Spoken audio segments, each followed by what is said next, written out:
샬롬, 우리 하나님께서 오늘도 저와 여러분들에게 은혜와 복을 주시기 바랍니다. 오늘 하나님께서 우리에게 주시는 말씀은 마가복음 1장 16절에서 34절까지는 말씀입니다. 여러분, 교회라고 하는 말은 불러냄을 받은 사람들의 모임입니다.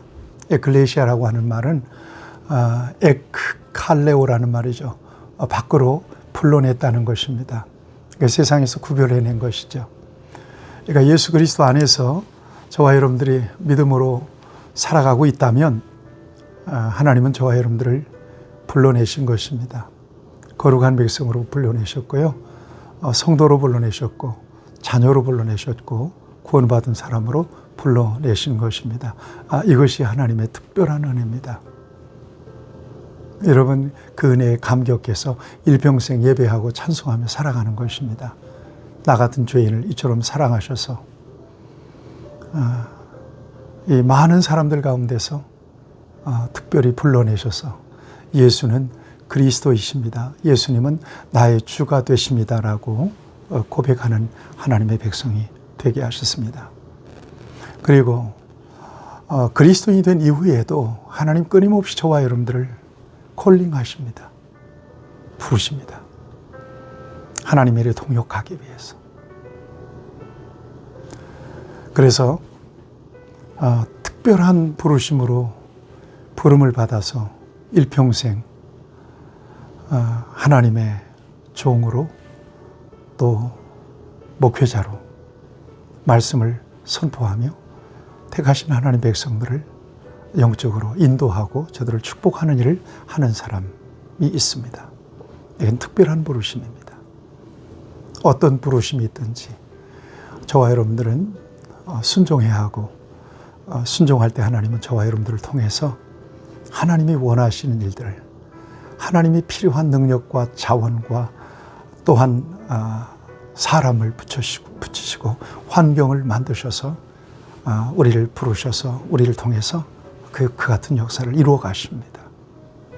여러분, 새해에는 부르심에 순종하는 복된 한 해가 되기를 축복합니다. 오늘 본문 말씀을 보세요. 시몬 베드로와 그의 형제 안드레를 부르시는 장면이 오늘 본문에 나와 있고요. 그 다음에 19절 이하에 보면 세베대의 아들 야고보와 요한을 부르시는 장면이 나옵니다.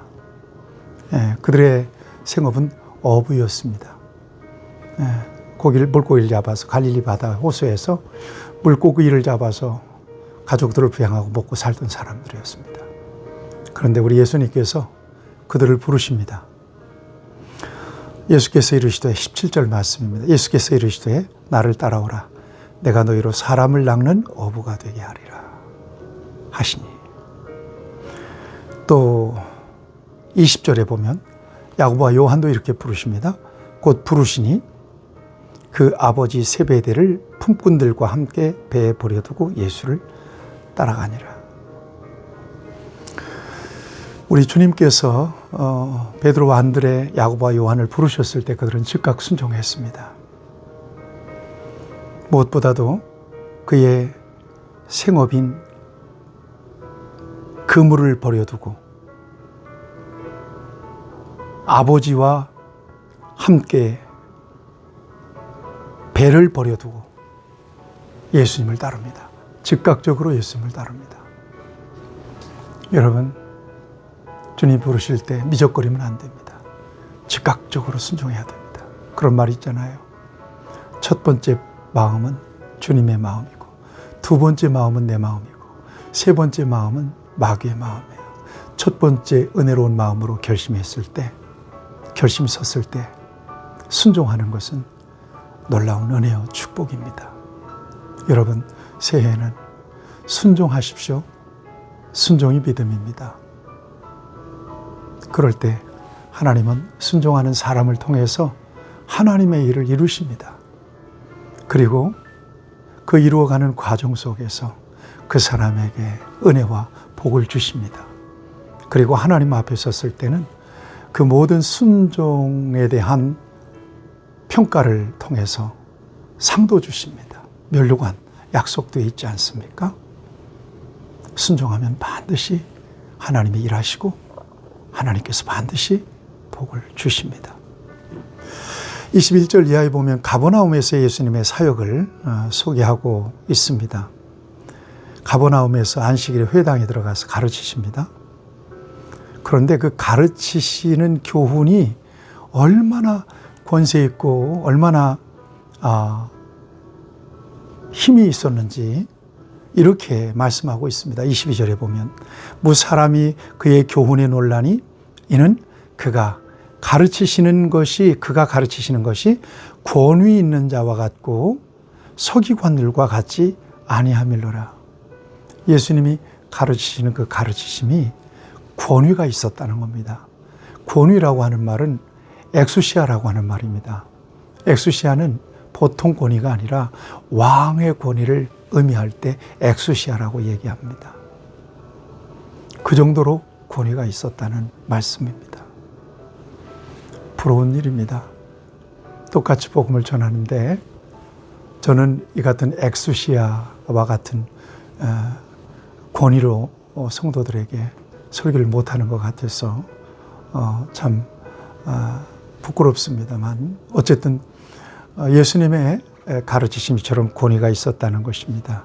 뿐만 아니라 더러운 귀신들을 물리칩니다. 23절을 보면 더러운 귀신 들린 사람이 있어 소리질러 이르되 나사렛 예수여 우리가 당신과 무슨 상관이 있나이까? 우리를 멸하러 왔나이까? 나는 당신이 누구인 줄 아노니 하나님의 거룩하신 자이니이다. 회당에서 이 더러운 귀신이 예수님께 이같이 말하자 예수님께서 말씀하십니다. 예수께서 꾸짖어 이르시되 잠잠하고 그 사람에게서 나오라. 예수님의 권위입니다. 여러분, 이 같은 권위는 믿는 자들에게도 있습니다. 영접하는 자 곧 그 이름을 믿는 자들에게는 하나님의 자녀가 되는 권세를 주셨으니 예수님이 우리 안에 계시고 우리는 하나님의 자녀입니다. 우리의 말은 힘이 있는 거예요. 권세가 있는 겁니다. 귀신도 물리칠 수 있습니다. 질병도 이겨낼 수 있습니다. 예수 이름의 권세와 능력을 누리시는 저와 여러분들이 되기를 축복합니다. 그러자 더러운 귀신이 경련을 일으켜 소리로 나갑니다. 이거 얼마나 놀랐겠습니까? 그리고 예수의 소문이 사방으로 퍼져나가기 시작합니다. 29절 이하에 보면 야고보와 요한과 함께 예수님께서 시몬과 안드레의 집으로 들어갑니다. 베드로와 안드레의 집으로 들어갑니다. 형제라고 그랬잖아요. 그런데 거기에 베드로의 장모가 열병으로 누워 있는 겁니다. 예수님께서 손을 잡아서 그를 일으키니까 열병이 떠나가죠. 그리고 예수에 대한 소문이 막 퍼졌다고 그랬잖아요. 32절에 보면 저물 때 병자들, 귀신 들린 자들이 전부 다 예수님께 모입니다. 예수님께서 각색 병든 사람들을 고치고 귀신들을 쫓아내서 고쳐주시고 자유케 하시죠. 예수님의 사역이었습니다. 예수님의 삼중사역 여러분 기억하시죠? 천국 복음을 전파하시고 회당에서 가르치시고 병든 자를 고치시고 선포하시고 가르치시고 고치시고 그러면서 하나님의 나라를 선포하셨던 것입니다. 하나님의 나라를 경험하게 하셨던 것입니다. 여러분 올해 부르심에 즉각 순종하시길 바라고요. 예수님의 이름의 권세와 능력을 저와 여러분들이 누릴 수 있게 되기를 축복합니다.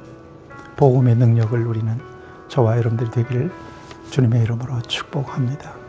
하나님 아버지, 하나님께서 우리를 부르셔서 자녀 삼아 주신 것을 감사하고 시시로 우리를 부르실 때 순종해서 하나님의 역사가 우리를 통하여 이루어지기를 소원하오며 예수 이름의 권세와 능력으로 병자들을 쫓아내고 귀신들도 물리치며 복음의 능력을 누리는 복된 한 해가 될 수 있도록 우리에게 믿음 더하여 주옵소서. 예수님의 이름으로 기도하옵나이다. 아멘.